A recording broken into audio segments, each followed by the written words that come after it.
Imagine when you turn your computer on at work, and this is the screen you see. All of your information is encrypted. You cannot get past this screen. You cannot do any job. You shut it down, restart it, it still comes back with this screen. If you want to do something, you have to pay the requested ransom. It says at the bottom, Bitcoin accepted here. You need to use that code to send Bitcoin to these hackers so you could unlock your system. So that's how ransomware works. Let's talk about ransomware and risk mitigation steps that you could take in case if you have been target or victim of a ransomware attack. What is ransomware? It is a malware or malicious software. Usually hackers use to infiltrate your network and plant it in your network. So that slowly propagates and encrypts all of your data, not one computer. It goes to your network, shared drive, encrypts all of the data. So regardless of which computer you go to and try to access it, you would end up with the same screen. Sometimes they use double extortion. What it means is they go and install ransomware. Before that, they steal all of your data and they keep it in their possession.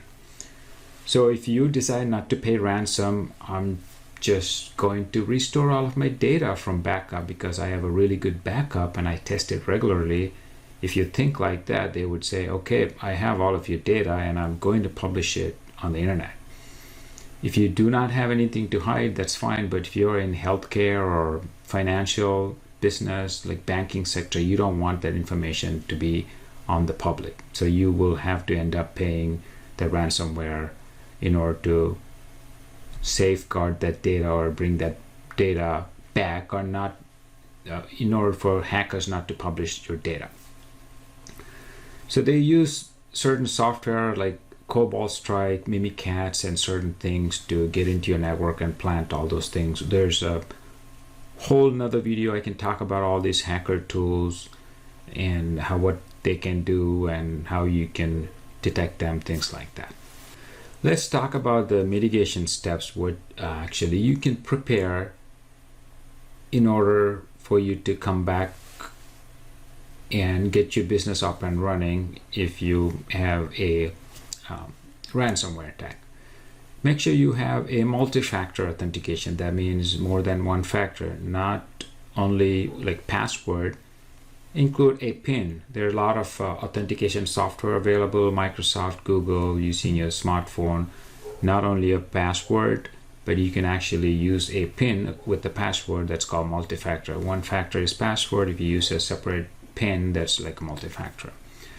The OT and IT networks are information technology and operational technology networks. Operation technology is something like if you are in an infrastructure business, something like a pipeline, or traffic control, or logistics that controls all of the different things. Manufacturing is called OT networks, and IT is pretty much your regular PowerPoint, like Word, email access. Most of the things are called IT network. Have a strong spam filter and prevent all of the phishing emails. There's all these controls, configuration steps you could do to prevent all those things. There's a lot of tools you could do that. If you have a Microsoft Office 365, you could actually enable that in your Microsoft Office 365, which is a cloud-based application. But if you're using other tools, you could do that as well.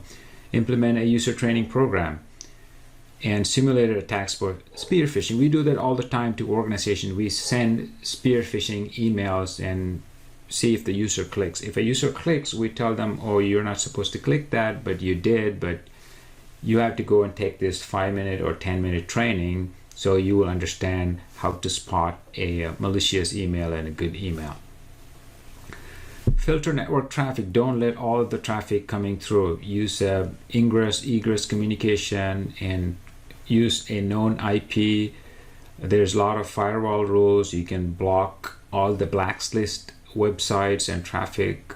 So have someone to look at it. If your IT guy, network guy is familiar with that, and have them go through that.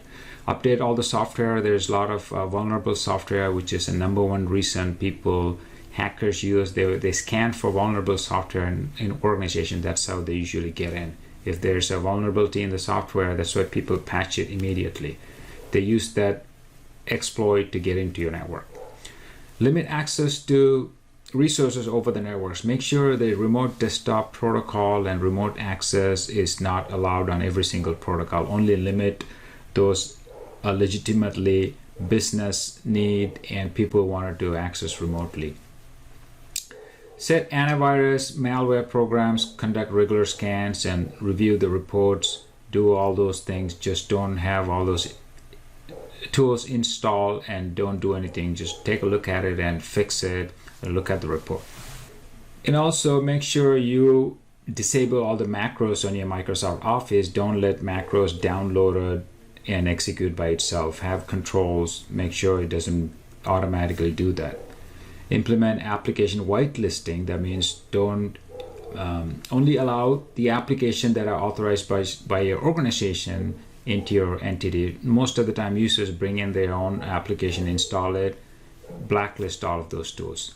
And monitor traffic where it's coming from, inbound and outbound. Use a Tor exit nodes and block any anonymous traffic, any anonymous IP, block all of those traffic. Deploy IDS, which actually looks at the signatures and look at inbound and outbound traffic, and it also looks for malicious software or tools that are used, such as Cobalt Strike. Implement a robust network segmentation. If you have a manufacturing equipment network, which is operational technology, and if you have an IT network, make sure you have a network traffic and different network. They are not combined. If one of them get infected or compromised, they could go into the other network. So make sure you have proper segmentation and you actually organize operation technology assets into a logical zone. So they are on 2 different zones or more than 2 depending on your organization. And also make sure there are a few interdependencies.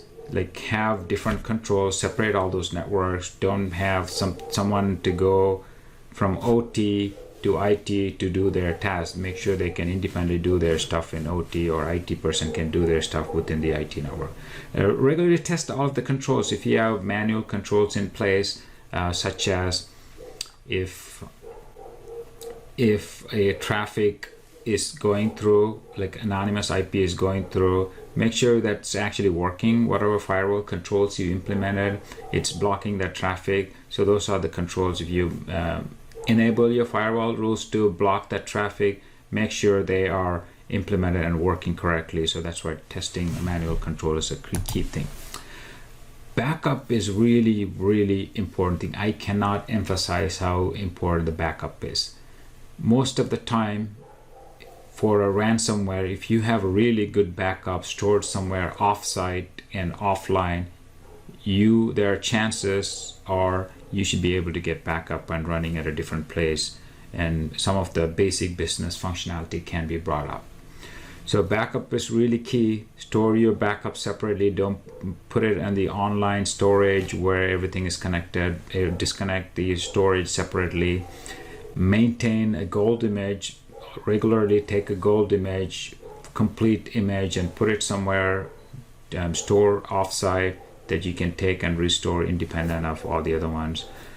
If you're upgrading your hardware, backup hardware, make sure you keep the old hardware. Sometimes if you have a tape backup, it may only work with the older systems just because you upgraded the whole backup system and you have a tape from a year ago that you want to restore. If you do not have the restore device, you're probably out of luck.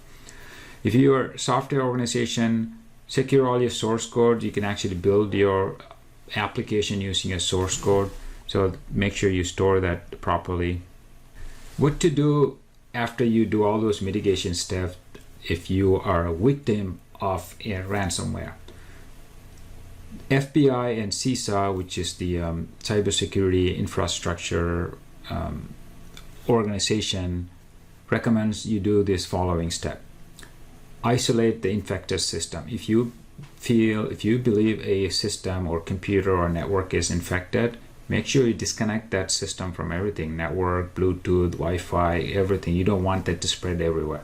Just unplug all the network, disable the Wi-Fi, Bluetooth, near field communication, everything is disabled. Just sit it on a separate place so that it doesn't talk to anybody or anywhere, like propagate all the malware or virus everywhere. If possible, turn it off. Turn off the computer or the device that are infected, and make sure you preserve all the data and store it separately. So most of the time, the forensics incident responders who do the forensic analysis of infected computer or system, they should be able to come back, turn it back on, and do the analysis, take an image and put it on a sandbox and analyze what's going on and where the traffic came from. It takes some time, but if you preserve that, it's called crime scene investigation or whatever you call it, they should be able to do that if you preserve that data. Don't try to delete anything, do all those things. Just unplug everything. If possible, turn it off. Secure backups. If you have backups, disconnect it from, if you're a backup that is like online on the network, just disconnect it from the network. It's better to keep your backup offline, not connected to the network. It's always a good idea. Store it offline somewhere, off-site, put it somewhere that nobody can touch. And regularly scan the backup using antivirus and anti-malware software. So if you have any questions and if you need a consultation, reach out to us. We provide full end-to-end cybersecurity services, anywhere from cybersecurity assessment, implementation, consultation, compliance, governance, risk management, incident response, pretty much everything. Make sure you talk to somebody who's knowledgeable and get up and running. Have a good cybersecurity posture. Thank you very much.